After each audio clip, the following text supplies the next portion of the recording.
Back to the phone lines. We'll talk next to John. He's listening in Illinois. Hi, John. Well, good afternoon, Mr. Hanegraaff. Thank you for taking my call. First off, let me just say I really do really enjoy your ministry, and I've got to tell you, it makes my drive home through the cornfields much more pleasurable every evening.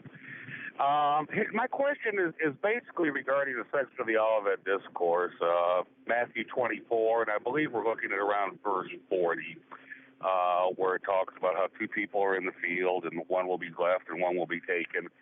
And I'm doing a small group on this. We're having several different varieties of opinion on the interpretation. I've looked at several commentaries, and it seems like it pretty much breaks down into two different directions. I'm wondering what your opinion is. Is this referring to, is this Bible prophecy referring to the end times, or is this Scripture directed strictly to the people that were being addressed at that time? And if it is indeed a prophetic type Scripture,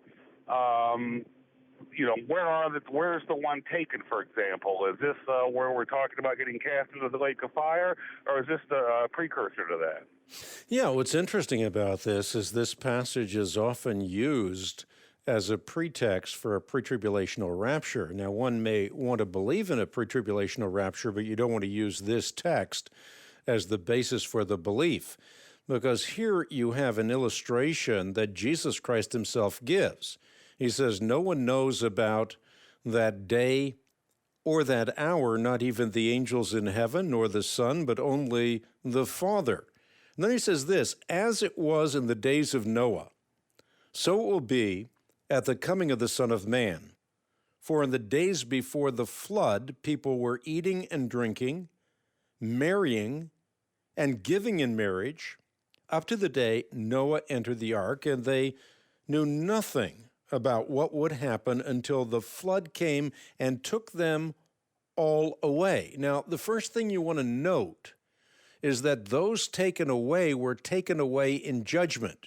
Remember, at the time of the flood, only 8 were saved in the midst of the waters of the flood. The others were taken away. And again, the taken away is clearly, in the illustration provided by the master teacher, a judgment notion. And then Jesus continues. He makes an application. He says, that is how it will be at the coming of the Son of Man. Again, this is clearly, if you look at reading Scripture in light of Scripture, judgment language. 2 men will be in the field, one will be taken, the other left.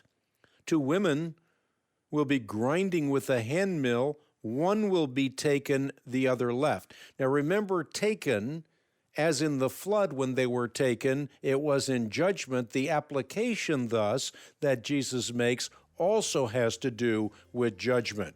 So this is not to be used in any sense whatsoever for a pre-tribulational rapture. And I'm absolutely surprised that pastors, much less lay people, are using this passage in some way or other to bolster a belief, as I said, in a pre-tribulational rapture. Again, you may want to believe in that. It's something we can debate as Christians. We ultimately don't have to divide over, but this text definitely does not give you proof for that point of view.